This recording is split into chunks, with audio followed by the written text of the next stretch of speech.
What? What? What the hell is this? Harumph. I didn't get a harumph out of that guy. Give the governor harumph. Harumph! You watch your ass. I see you shiver with anticipation. Let the show begin. Hey everybody, this is David Heretic coming at you with another edition of Reactions, Reviews, and Rants. And tonight, I don't think we've had these guys on the channel yet. I don't think we have. Okay, making their debut on the channel tonight. We have Guns N' Roses. How about that? Yes, indeed. Guns N' Roses making their debut on the channel. Okay, this comes as a request from Jason Karts, and this is actually one of Jason Karts' 3 prioritized requests for the month of September for being a gold tier member on the Patreon page. So here you go, Jason. I hope you enjoy the show, man. Jason wanted me to react to this song by Guns N' Roses called November Rain. Now, full disclosure, have I heard this song before? Yes, obviously. I mean, come on. I can't imagine too many people haven't heard this song. This song is gotten a ton of exposure. It's been used in movies, in television shows, ad campaigns, commercials. It's been, I mean, they played it live at the Super Bowl, for crying out loud. I mean, I cannot imagine there are too many people in this world that have not heard this song before. Me personally, being on the conservative side of guessing here, I'm going to say, I'm going to guess low. I can say with at least 100% certainty, I've heard this song at least 100 times. At least. I'm willing to bet more than that, but I'm going to play it safe and say 100, at least. So, have I heard the song before? Yes, I obviously have. However, Jason apparently has given me a live performance from Tokyo in 1992. So this was like when the song came out, and it was, you know, it hit the airways, and it became a big hit really fast. So, of course, Guns N' Roses management said, well, we're going to ride this train. Go to Japan, guys. So they went to Japan. So I have not seen this video. So to make things clear, I am not going to be reacting or judging or giving a score on the song in any way, shape, or form. I am only going to be reacting to and scoring the live performance, stage energy, stage presence, crowd interaction, overall entertainment value. That is what I'm going to be judging and scoring and reacting to. So please keep that in mind. This was posted by Tomas Navarro, and the video has 1.3 million views. It'll get you there. Other than that, there's really nothing else left to say. Link to the original video will be down below in the description for your viewing pleasure at your leisure. Let's get started. What do you say? Are you ready? Are you ready? Because here we go. All right, here we go. Guns N' Roses, November Rain, live in Tokyo 92 HD. HD, huh? Okay, yeah, if you say so. I don't know about that HD, man. It just doesn't look right. All right, hey, whoa. Jason and his long videos. 1432. Okay, well, you know how I am with long videos. I'm always tougher on them. It's better be entertaining as hell, because if it's not, I'm going to hammer it. I'm going to absolutely hammer it. Now, if it's entertaining, and I'm thoroughly entertained, okay, then we got nothing to worry about. All right, let's do this. All right, boy, let's do this. 1432. This better be good. That's the truth. Get comfortable.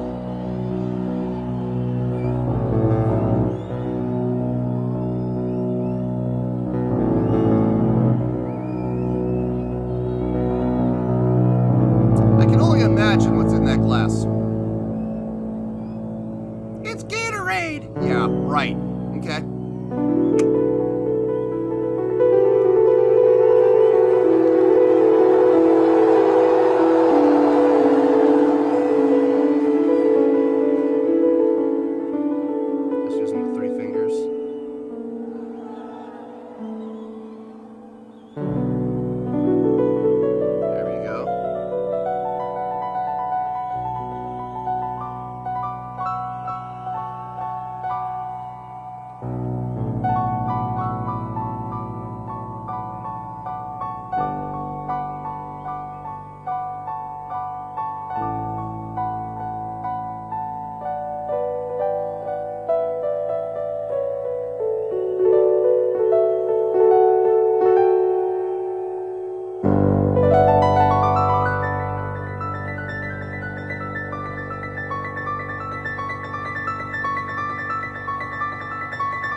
Okay.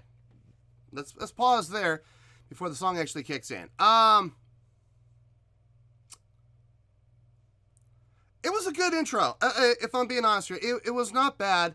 I don't know if that intro really captured or set up that song as well as maybe something a little slower, something a little more dramatic possibly. This was a little too upbeat, a little too... I mean, I don't get me wrong, I like the jazziness of it. I like the jazz runs. I like all those, 5 flat 5 4, 5 flat 5 4, 5 flat 5 4, I dig those. I mean, I love runs like that, but in a song like this, that what November Rain is, I don't know if that's the most appropriate intro, if I'm being honest here. It wasn't bad. He did a great job of playing what he played. He has some great accents in there, some great dynamic control in there, good touch. I mean, not great touch, but good touch, really good touch. I just don't know how that intro is going to fit into the scope of things, considering the mood and tone of the song that it's leading into. So it doesn't quite make sense, but it was still, it's a good intro, well played intro. So not bad, not bad. Let's keep going here. Dizzy.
It's what I expected. It is what I expected. I'll be honest with you, knowing the song, knowing the context of the song, like the first, half of the song, it's slower, it's more mellow. I wasn't expecting a whole lot of energy. I wasn't expecting a whole lot of, stage interaction or crowd interaction or anything like that. So it's exactly what I was expecting. It is what it is. It's good. I don't know. If I'm being honest, I've never been a big fan of this song. I know a lot of people are going to be like, heresy, and ready to come at me with pitchforks and torches. But the truth of the matter is, I've never liked this song, ever. I've never been a big fan. Even the first time I heard it, like this first part, I'm going to be honest with you. The first time I saw this, or the first time I heard this, I should say, I think it was on Headbangers Ball. And I was watching the video and I'm listening it, and I swear to you, I almost changed the channel. I almost did. I got distracted, and I don't remember what's distracted me, but something distracted me, and I ended up leaving the channel on. And after we got through the first half, we got to the second half where the energy starts to kick in, and I was like, is this... I remember I was actually a little confused. I was like, is this the same song? Is this the same song? So... this first half has always been a struggle for me to get through without falling asleep. I'm just not a fan of it. It's a little too mellow for me. It's like, okay. Can we get to the more intense part, please? So, but I'm not knocking the band's performance here. I'm not knocking the performance. Look, they're doing exactly what they're supposed to be doing. It's exactly what the song is calling for. If we saw the guitar player is running around the stage right now, and the bass player running around the stage right now, it wouldn't make any sense. So I get it. I understand it. They are doing what they're supposed to do. They're doing everything they can within the context of the song in its current location, where it is within the song. So I get it. I'm just not a fan. I'm just not a fan. That is not a knock on them. It is not a knock on what they are doing. I'm not a fan of it. I'm just not a fan of this song. So, anyway, let's keep going here.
having all the backup that they have on stage right now, the backing vocalist, I saw a flute player, I think that was actually one of the backing vocalists picking up a flute at that one part. Those two backing vocalists are doing a really good job of adding voicings, different voicings than what you hear on the recording. Like I'm hearing the octave, and I'm hearing the fifth underneath it. It's not just the third, the second, and the first, and the fifth, the fourth, and the third. I'm hearing other voicings and that I haven't heard on the recording before. That's nice. I gotta say that is a nice touch. Backing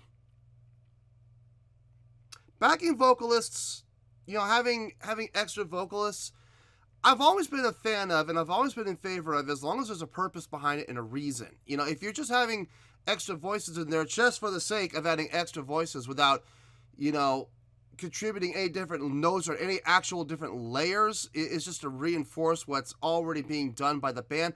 I don't understand that, and I do have a little bit of a problem with it, because it's like, why? You're wasting money on an addition that really didn't add anything. You know what I mean? It's just a couple extra bodies and they're not even really contributing anything vocally. It just doesn't make sense. But in a situation like this, where they are actually contributing some more layers, they are actually contributing some different notes compared to what you hear on the recordings, I'm all in favor of it. I got no issue with it at all. Again, it's what I expected. So, except for the backing vocalist. That was a nice touch. Anyway, let's keep going here. I know that you can help me. There's no one left to blame.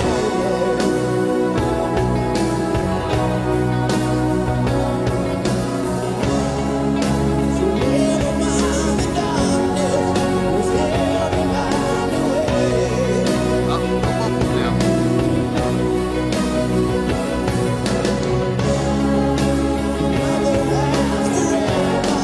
even though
song's over and we got another 2:19 to go.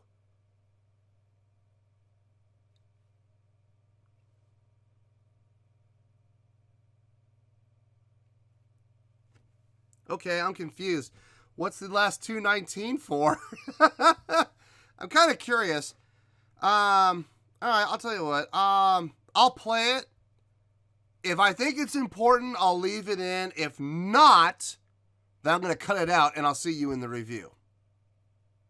Well, there you go, folks. That was Guns N' Roses with November Rain, a live performance from 1992. This was a request for Jason Cart, and this is one of Jason's 3 prioritized requests for the month of September for being a gold tier member on the Patreon page. So, there you go, Jason. Hope you enjoyed the show, man.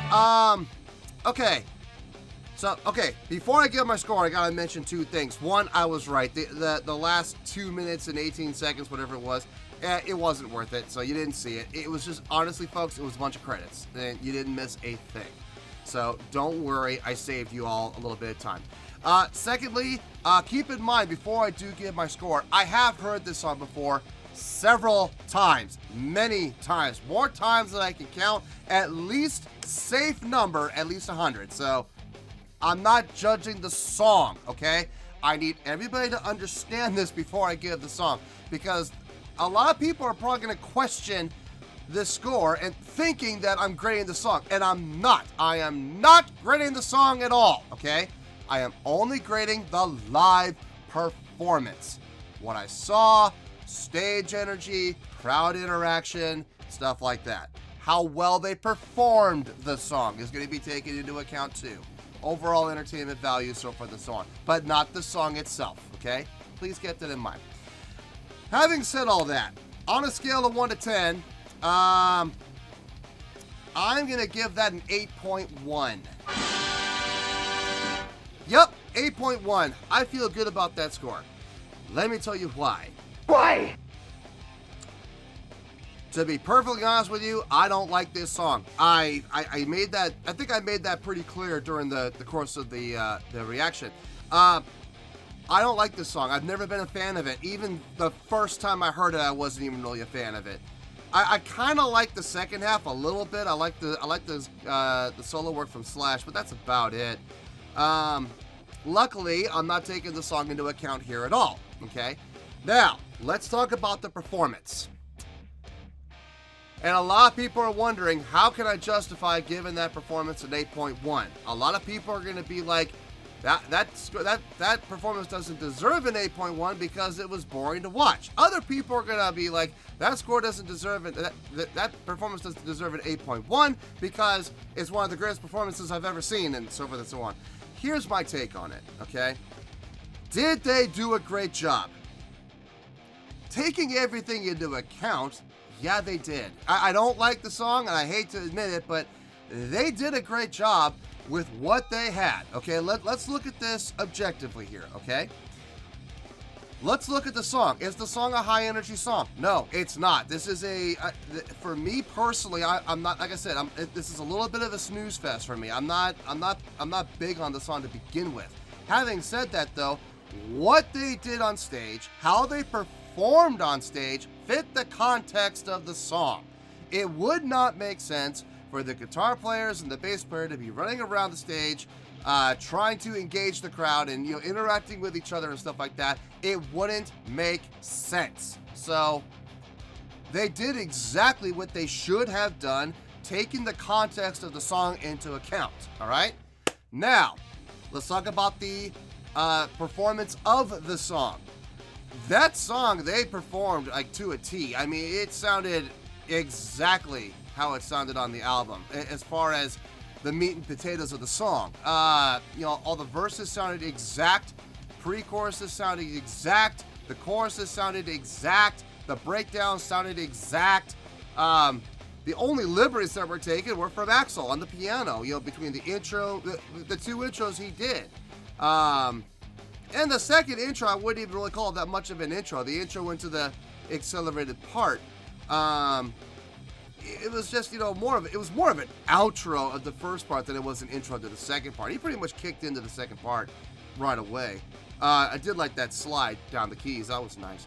The piano intro he did at the beginning, I did say that I didn't think what he was playing fit the context of the song, and I still stand by that. I don't think the direction that he took that intro really did the song any favors, because it didn't really lead into it. It was like leading into something else, like, I don't know, some other song for them, Mr. Brownstone or something like that. A little more jazzy, a little more bluesy, you know, kind of a feel to it. So, and that made a little more sense. But what he played and how he played it, that was good. Like, his technique was really tight. It was just dirty enough for rock, but at the same time, I could tell that a lot of the dirt that he was playing was intentional. Like, a lot of those accidentals were intentional. He was trying to get that bluesy feel, that rock feel, still in the sense of a classical feel, or a classical run, adding those little blues and jazz influence runs in there with it. Everything he did sounded really good. It sounded clean. I heard some great accents. I heard some great dynamic control, some great crescendos and decrescendos. Great use of sustain, either using it with his hands or with the pedal. And he's actually, believe it or not, he's actually a very proficient pianist. I mean, he's I wouldn't say he's one of the best piano players out there, but for his original role of being a lead singer, he's very accomplished. He's no slouch behind the keys, as we like to say in the biz. So he did a fine job. No, this song was exactly what I had a feeling it was going to be. I had a certain feeling, I had a certain image, I had a certain sound in my head, and to be perfectly honest, they hit it. They absolutely hit it, and they even surpassed it a little bit in some respects. That piano intro, whether it fit the song or not, was nice. It was a nice touch. The backing vocalists were great. That was a great addition. The addition of the horns and the other instrumentation, I didn't hear them through most of the song. I only heard them when the song, when the second half kicked in. Now, maybe that was intentional. I have a feeling they weren't even playing in that first half at all. So, I mean, it's all about arrangement. I've been there. I have been there where I have literally sat and I played a grand total. I kid you not. I sat through a 2-hour-long concert and I played a grand total. Are you ready for this? 16 measures. That's all I played. I played 16 measures for a grand total of 32 seconds. Paycheck's paycheck. You know, they're going to pay me whether I play 32 measures, 142 measures, 2 full hours. It doesn't matter. They're going to pay me regardless. So I don't think it's a waste of time. It's not a waste of their time at all. They're getting paid. And knowing how Guns N' Roses, paid their musicians, from what I understand, they were paid pretty well. I know they were paid above scale. So, it didn't hurt to have them there, even if it was just to play a couple measures. It added to the overall performance. If Guns N' Roses feels justified, paying those musicians for those, couple of minutes, then so be it. Everybody's happy. Guns N' Roses is happy. The musicians are happy. The crowd is happy. Everybody's happy. The only one who might not be happy is management, because they're sitting there writing the checks, going, I can't believe I'm writing another check to this saxophone player that we only used for a grand total of 2 minutes. So, I mean, I can understand the management's frustration, but that's about it. I mean, like I said, was this a bad performance? No, this was a great performance of a song I do not like. And there's the thing, as I've always said, I don't have to like a song to give it a good score. I don't have to like a performance to give it a good score. Actually, that's a lie. I do have to like a performance to give it a good score. But the performance here was good. It was really good. I don't like the song, but the performance they did fit the song like a glove. It may not have been the most entertaining, but it fit the song like a glove. And honestly, I couldn't have asked for more than that. And that's why they're getting a great score of 8.1. Now, if you're not sure, and you still think that score is low, and you think I'm giving them a bad score before you judge me, I want you to take a look down below in the description. I want you to take a look down there, find my scoring chart, okay? You will clearly see 8.0 to 8.9 is the scale for great, okay? This is an 8.1. It is literally a good score. Yeah, it's at the bottom of the great score, but it doesn't matter. It's still a great score, so please keep that in mind. So, 8.1, final score, I have spoken. Well, that's going to do it for this edition of Reactions, Reviews, and Rants. Hopefully you'll enjoy the show. Hopefully I was able to entertain you. If I was able to put a smile on your face and brighten your day, then I did my job, and I'm so glad I could do it. If you did enjoy the show and you would like to see more videos like this, feel free to join the fan base by clicking on that button down there. Yeah, you know the button I'm talking about. Click on that button, join the fan base, and become one of us. Now, for whatever reason, if you don't feel like clicking on that button, that's okay. I still respect you. Also, if you did enjoy the video, please feel free to give the video a thumbs up. It'll do me a world of good, and it will do you absolutely no harm whatsoever. Finally, if you guys do join the fan base, you will find a bell down there that you can click on. By clicking on that bell, it'll keep you up to date on everything happening with this channel, including when new content gets dropped. So, if you want to stay in the know, click on the bell, and you'll stay in the know. Well, that's going to do it for the night, folks. Until next time, this is David Heretic signing off, reminding you to stay fabulous and support each other. Later. Peace.